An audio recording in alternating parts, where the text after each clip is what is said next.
Hello everyone, welcome to Vivekananda agriculture academy. विद्यार्थियों, आज के इस वीडियो में बात करेंगे सीयूईटी आईसीआर यूजी फॉर्म 2025 के बारे में। कौन कौन से विद्यार्थी सीयूईटी के माध्यम से आईसीआर यूनिवर्सिटी में जा सकते हैं, उनके लिए मिनिमम एज कितनी होनी चाहिए, आपको कौन से सब्जेक्ट से एग्ज़ाम देना चाहिए, सब्जेक्ट कॉम्बिनेशन और आईसीआर यूनिवर्सिटी को ऐड करना है। इसके बाद में आपका लास्ट बात करेंगे हम लोग सिलेबस के बारे में, क्योंकि सिलेबस यहाँ पर सबसे बड़ी बात है। जो सिलेबस जिसको सही से पता होता है उसका सिलेक्शन अच्छी रैंक साथ में हो जाता है, आप सभी को पता है। तो सबसे पहले यहाँ पर बात करते हैं हम लोग एक तरफ से फॉर्म भरने के विद्यार्थियों, लास्ट डेट है सभी को पता है 22 मार्च 2025 है। ठीक है, पोस्टपोन होने के चांसेस बहुत कम होंगे, लेकिन आप फॉर्म को जल्दी से भर दीजिए जितना हो सके। ठीक है, और यदि फॉर्म में कोई मिस्टेक हो जाती है, आपको फॉर्म को पुनः एडिट करना है, करेक्शन करना है, तो उसकी डेट यहाँ पर जो है 24 से लेकर के 26 मार्च तक है। ठीक, अब यहाँ पर बात करते हैं विद्यार्थियों, यहाँ पर कौन कौन से विद्यार्थी फॉर्म को फिल कर सकते हैं। ऐसे विद्यार्थी जिन लोगों ने 10+2 सब्जेक्ट में आपका जो है यहाँ पर 10+2 पास किया है। यदि आप रिपीटर हैं, पहले से पास कर चुके हैं ऑलरेडी 2022 में, 23 में, 24 में।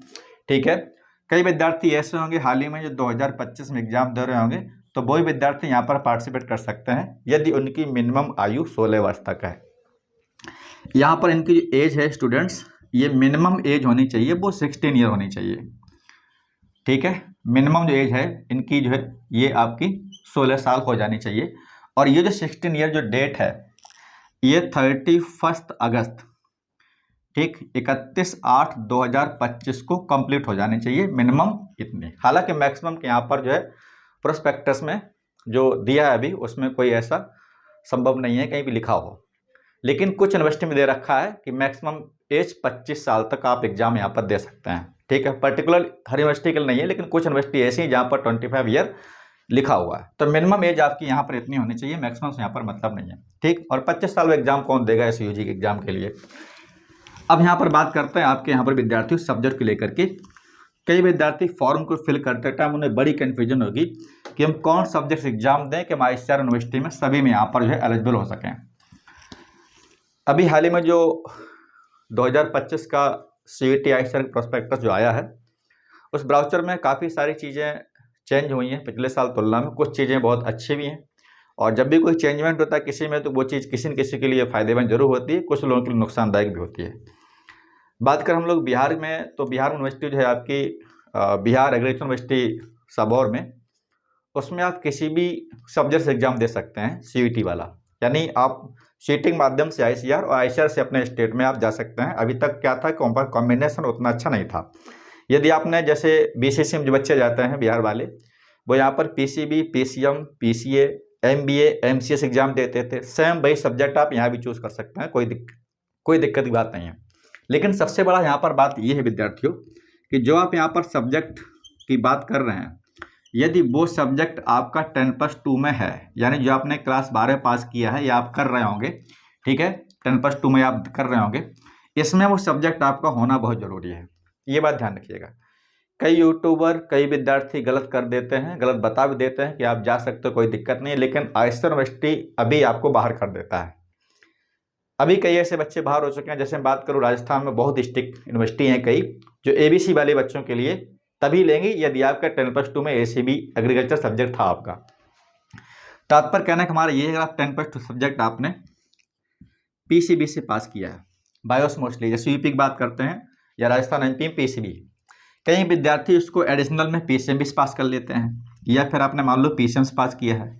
यदि सब्जेक्ट आपका यहाँ पर एडिशनल में कोई सब्जेक्ट है, जैसे मान लो यहाँ पर पीसीबी एडिशनल में आपका मैथ है, या हो सकता है आपका पीसीएम एडिशनल आपका बायो है, तो यहाँ से आप चाहें तो 4 सब्जेक्ट एग्जाम दे सकते हैं। लेकिन आप क्यों इतना मेहनत करेंगे, आपको बीएससी एग्रीकल्चर करना ही है, तो पीसीएम से आप जाएंगे तो स्कोर आपको उतना अच्छा नहीं बन पाएगा, लेकिन पीसीबी से आप जाएंगे स्कोर उतना अच्छा आपका बन जाएगी, 100% तय है। यदि आपको लग रहा है नहीं मैं धुरंधर हूँ, मैं मुझे पीसीएम करना चाहिए, तो ठीक है, अजमा लो भाई, हो जाए तो बढ़िया है।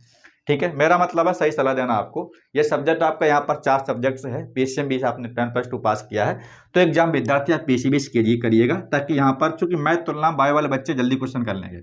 हम समझते हैं आपको 40 क्वेश्चन करने होते हैं, ठीक, और 40 क्वेश्चन में से अगर ये देख लो, मान लो 40 क्वेश्चन आपका टाइम करना है, तो अगर आपको आ रहे होंगे ना बायो में क्वेश्चन, तो 40 क्वेश्चन करने में बहुत ज़्यादा आपको टाइम लगेगा, तो 15 से 20 मिनट। बहुत ज़्यादा टाइम लगेगा तो 15 मिनट, ठीक। लेकिन आप मैथ हल करेंगे तो 40 क्वेश्चन सॉल्व करने के लिए मिनिमम आपका कितनी स्पीड होगी, तब भी आप 1 से 1.5 घंटा आराम लगा देंगे। तो हमें डिपेंड करता है कि हम एग्जाम में स्कोर कैसे हाई कर सकते हैं, यानी 120 में मैक्सिमम क्वेश्चन कितने अटेम्प्ट कर सकते हैं उतने समय में, ठीक। वो बच्चे पीसी वाले कर सकते हैं। अब विद्यार्थी हम बात करते हैं जो लोग 10+2 में एग्रीकल्चर पास किया है, जिसके पास में एग्रीकल्चर है, ठीक, एग्रीकल्चर, इनके लिए सबसे बड़ा सवाल है कि अब हालांकि कई बार बच्चे, अब ऐसा भी हो रहा है कि दोनों दिन एग्रीकल्चर वाले बच्चे होते हैं आईसीआर में जाना उनका बड़ा मुश्किल हो रहा है, क्योंकि पेपर स्टैंडर्ड थोड़ा टफ आता है और जो बायो केमिस्ट्री यहाँ पर आती है वो काफ़ी एनसीईआरटी से हाई लेवल की आती है और वो उस लेवल की पढ़ते नहीं हो तो या फिर उनको पढ़ाई नहीं जाती है तो वहाँ पर उतना अच्छा स्कोर नहीं कर पाते हैं। ऐसा आप देख सकते हैं, 2 साल से मैं ये चीज़ देख रहा हूँ, ठीक।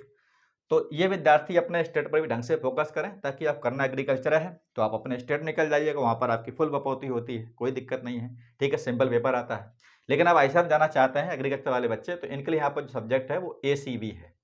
यदि आपका 10+2 मान लो यहाँ पर फिजिक्स रहा है तो यहाँ पर आप आईसीआर में पीसीए कर सकते हैं। हमारा तात्पर्य ये कहने का है, यदि सब्जेक्ट आपका 10+2 में जो रहा है आप उसी के यहाँ पर कॉम्बिनेशन लेंगे, वो सब्जेक्ट बिल्कुल नहीं यहाँ पर चॉइस फिल में फिल करेंगे जो आपका 10+2 में था नहीं।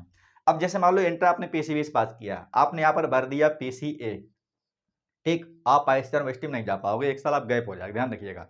कई ऐसा बच्चा मिस्टेक करता है, हालांकि 2022 के पहले 2020-21 में बहुत सारे बच्चे हमारे हैं जो मैथ ग्रुप्स थे पीसी करके चले गए, या पीसीबी थे पीसी करके चले गए, तब एलिजिबिलिटी थी, तब एग्जाम आपका ऐसे लेता था, अब एग्जाम आपका सीयूटी लेता, बाउंड हो गया काफ़ी चीज़ों में, ठीक। ये बात आप ध्यान रखिए। हाँ, यदि आप सब्जेक्ट पीसीए इंटर में है आपका, तो एग्जाम आप यहाँ पर पीसीए से देख सकते हैं, कोई दिक्कत नहीं। एग्रीकल्चर से है तो आप यहाँ पर एग्रीकल्चर यानी एसीबी से देख सकते हैं, ठीक है। और ध्यान रखना, जो बच्चे बिहार के, मैंने बात करी थी, जो बच्चे बिहार के हैं, यदि यदि वो बिहार में एग्जाम जो देते हैं, ठीक है, मैं थोड़ी बात कर लेता हूँ, चूंकि यूनिवर्सिटी में आपका दे रखा है, अब उसमें आप आराम से कर सकते हैं। तो जो विद्यार्थी बिहार वाले हैं ना, उनका सब्जेक्ट यहाँ पर पीसीएम है और एडिशनल यहाँ पर एग्रीकल्चर था, ठीक है ना। तो यहाँ पर चाहे तो आप वो पीसीए कर सकते हैं या फिर चाहे तो आप एमसीए कर सकते हैं, क्योंकि यहाँ पर तीनों सब्जेक्ट एक कॉम्बिनेशन आपका है, मैथ केमिस्ट्री एग्रीकल्चर और फिजिक्स केमिस्ट्री एग्रीकल्चर। मेरे ख्याल से इसकी तुलना में आपका पीसीए होगा वो ज़्यादा बेटर होगा, ठीक, क्योंकि यहाँ से आप मैथ से काफ़ी अच्छा क्वेश्चन आप स्कोर कर सकते हैं फिजिक्स। अब जैसा भी है, अगर आप मैथ अच्छा तो आप मैथ दे सकते हैं, तो ये बात आपके दिमाग में सेट हो गई, हमें कौन सा विषय जो है इसमें फिल करना है, ठीक है ना। बिल्कुल कन्फ्यूजन नहीं होना चाहिए, जो सब्जेक्ट आपका 10+2 में था उसी आप एग्जाम देंगे। जो बच्चे एग्रीकल्चर वाले हैं वो यहाँ पर एसीबी से एग्जाम देंगे, ठीक है ना, एग्रीकल्चर केमिस्ट्री बायो से। अब विद्यार्थी हम लोग बात करते हैं आपके फॉर्म फिल करेंगे, ठीक है, ऑप्शन अगर आपके आ जाएगा तो आप आईसीआर को जरूर ऐड करेंगे यूनिवर्सिटी में। जैसे ही आप आईसीआर को ऐड करेंगे तो फिर आपको पर्टिकुलर कोई यूनिवर्सिटी आपको ऐड नहीं करना, ध्यान रखना। आप आईसीआर को ऐड करेंगे तो आपको जितनी यूनिवर्सिटी आईसीआर में यहाँ पर है पूरे ऑल इंडिया लेवल में, हालांकि अब टॉप यूनिवर्सिटी कई ऐसी है जो आईसीआर से कोई सीट नहीं है, उनका कोटा हटा दिया है। जैसे बात करें इसी नए प्रोस्पेक्टस में, तो जो यूनिवर्सिटी आपकी हरियाणा में है, चौधरी चरण सिंह हिसार एग्रीकल्चर यूनिवर्सिटी, उसको यहाँ पर कोई सीट नहीं है, ठीक। इसके बाद बात करें जीवी पंत की, कोई ऐसी सीट नहीं है, वो अपना स्टेट पूरा ले गया। इसके बाद कुछ यूनिवर्सिटी हैं, जैसे हम बात करें यहाँ पर PAU Punjab agriculture university Ludhiana में जो है, उसमें आपकी सीट आईसीआर से है, ठीक है। बात करेंगे फिर हम किस में कितनी टॉप यूनिवर्सिटी में कितनी सीटें हैं। तो यहाँ पर कुल मिलाकर बात ये है कि आपको आईसीआर में जरूर ऐड करना विद्यार्थियों, ये बात भूलना नहीं है, ठीक है। जैसे ऑप्शन आएगा उसमें आप ऐड करना होगा। अब यहाँ पर हम बात करते हैं आपके सिलेबस को लेकर के। अब पर्टिकुलर आपके वीडियो यहाँ पर मिलते रहेंगे, बहुत बहुत जरूरी इंपॉर्टेंट वाले। अब यहाँ पर लास्ट में बात करते हैं विद्यार्थी हम आपके सिलेबस के बारे में। देखिए, सिलेबस के बारे में सही और सटीक जानकारी आपको जरूर होनी चाहिए किसी भी एग्जाम को क्रैक करने के लिए या फिर अच्छी रैंक के साथ। अगर सिलेबस आपका पूरा नहीं हो तो आप किसी एग्जाम को हिला नहीं पाओगे, ठीक है ना। हम बात करें यहाँ पर सिलेबस में, तो सिलेबस में केवल आपको पता होना चाहिए, केवल क्लास 12th का सिलेबस यहाँ पर आता है, ठीक है ना, केवल क्लास 12th का। 11th सिलेबस यहाँ पर नहीं आता। अब कुछ बच्चे ये सवाल करेंगे, सर इसमें एनसीईआरटी जो भी हाल ही में डिलीटेड हुई है कुछ चैप्टर्स, तो हमें कौन सा एनसीईआरटी पढ़नी है। जो विद्यार्थी 10+2 पहले कर चुके हैं, यानी हम बात करेंगे 2025 में 10+2 वो अगर किए होंगे, तो उनको यहाँ पर विद्यार्थी न्यू एनसीईआरटी पढ़नी होगी। ये हमारा अपना फंडा है, अगर आपको सही लगता है तो आप फॉलो करिए, अदरवाइज आपको जो अच्छा लगता है वो करिएगा। मैं ये इसलिए कह रहा हूँ, जो विद्यार्थी ऑलरेडी पहले पास किए हैं 2024 में या फिर 2000, मैक्सिमम 2024 वाले को मुझे पता है, ठीक है, कुछ बहुत कम होंगे 2023 में पास किए होंगे। इन्होंने ओल्ड एनसीईआरटी पढ़ रखी होगी, यानी इन्होंने वो एनसीईआरटी पढ़ी होगी जो चैप्टर हाल ही में हटा दिए गए, वो भी उन्होंने पढ़ रखे होंगे। न्यू एनसीईआरटी आपको हमेशा पढ़नी है, ओल्ड एनसीईआरटी जो बच्चे नए उनको नहीं पढ़नी। क्योंकि इसलिए मैं कह रहा हूँ, यदि आप ओल्ड है तो आप ओल्डे वाली पढ़ लो, क्योंकि बात यह है जो चैप्टर यहाँ हटा दिए गए उनसे एक आध क्वेश्चन आ जाता है। मैं बात करूँ 2024 एग्जाम सीयूटी में एक क्वेश्चन आपका सॉलिड स्टेट से आया था, जबकि उन्होंने पहले बता दिया कि सीयूटी में सिलेबस आएगा नई एनसीईआरटी से और जो चैप्टर डिलीट है उससे नहीं आएगा, ठीक, लेकिन तब भी क्वेश्चन आ गया। तो यदि आपको पुराने स्टूडेंट्स हैं 2023 में पास किया, 24 पास किया, जो एनसीईआरटी पढ़ रखी है आप उसको रिवाइज करिएगा। यानी जो नए बच्चे होंगे वो क्यों एक दो क्वेश्चन चक्कर में वहां पर जो है पढ़ेंगे, तो उनको आपको नई एनसीईआरटी पढ़नी, बाद बाकी इसको नए जो विद्यार्थी पुराने वाले हैं वो भी उसे फॉलो कर सकते हैं। एनसीईआरटी से आपको बाहर क्वेश्चन नहीं जाना है। इसके बाद हम बात करें जो विद्यार्थी इसके प्रीवियस ईयर पेपर देखेंगे, तो हम लोग कई बार चैनल पर 2022 से लेकर के 2023 तक के हम लोगों ने चैनल पर यहाँ पर सॉल्व किए हैं क्वेश्चन, ठीक है ना। ये आपका 2023 में कई सारे क्वेश्चन हम लोग सॉल्व किए हैं, फिजिक्स, केमिस्ट्री, बायो, एग्रीकल्चर का। हालांकि 24 में केवल एक ही सेट पेपर हुआ था, एक ही दिन पेपर आपको मिल जाए कहीं पर भी, उसको आप देख सकते हैं कि पेपर का कैसा पैटर्न है, किस तरह से पेपर यहाँ पर आता है, ठीक है। पेपर में अगर बात करें हम लोग पैटर्न के बारे में, तो यहाँ पर एग्जाम में आपके विद्यार्थी आते हैं केवल 120 क्वेश्चन, ठीक है ना, 120 क्वेश्चन आते हैं। एक क्वेश्चन आपका होता है यहाँ पर 5 नंबर का, तो टोटल आप देखें यहाँ पर इस तरह से आपको 600 नंबर का यहाँ पर टारगेट करना होता है, ठीक है ना। पर्टिकुलर एक सब्जेक्ट से आपसे, जैसे मान लो फेस में 50 क्वेश्चन है तो केवल आप 40 कर सकते हैं, पर्टिकुलर एक सब्जेक्ट से आपको 40 करने होते हैं, 120 क्वेश्चन। 120 जितना क्वेश्चन आप कर पाएंगे, 100, 110, 90, 80 जो भी आपकी वहाँ पर क्षमता होगी उसके हिसाब से आप उसमें क्वेश्चन को अटेम्प्ट कर पाएंगे। उसी से आपके यहाँ पर नंबर्स बनते हैं और नंबर के आधार पर आईसीआर आपकी रैंक देता है, फिर आपका सिलेक्शन आईसीआर में हो जाता है, ठीक है। तो ये रहा विद्यार्थी आपके यहाँ पर बुक को लेकर के। अगर विद्यार्थी यहाँ पर कई कमेंट करेंगे सर इसमें एनसीईआरटी पढ़ेंगे लेकिन हम लोग ऑब्जेक्टिव कैसे प्रैक्टिस कर सकते हैं, तो एमटीजी पब्लिकेशंस की बुक आती है विद्यार्थी यहाँ पर, एमटीजी पब्लिकेशन की ऑब्जेक्टिव नीट क्वेश्चन, ऑब्जेक्टिव आप नीट की बुक यहाँ पर लगा सकते हैं, ठीक। खास तरीके से जो बच्चे फिजिक्स के होंगे, केमिस्ट्री, बायो वाले होंगे, ठीक है ना, जो बच्चे मैथ वाले होंगे, पीसीएम वाले, वो यहाँ पर जेईई मेंस क्वेश्चन लगा सकते हैं। जेईई मेंस क्वेश्चन काफ़ी रिपीट होते हैं, ठीक है, खास तरीके से मैथ में आप देखें सीधे जेईई मेंस वाले क्वेश्चन उठा के रख देते हैं वो लोग सीटी एग्जाम में, ठीक है ना। तो ये रहा आपका वीडियो आज के लिए। मुझे आशा है आपके वीडियो में कोई कन्फ्यूजन आपकी नहीं होगी। खास तरीके से आपका सब्जेक्ट कॉम्बिनेशन, एज को लेकर के, करेक्शन डेट, लास्ट डेट आप दिमाग में रखिएगा, फॉर्म को फिल कर दिए जितनी हो सके उतनी जल्दी, ठीक है। चूँकि 2-3 जब बचते हैं 2-3 दिन तो उस समय सर्वर बहुत डाउन रहता है और कई बार बच्चे फॉर्म को नहीं फिल कर पाते हैं, ठीक है।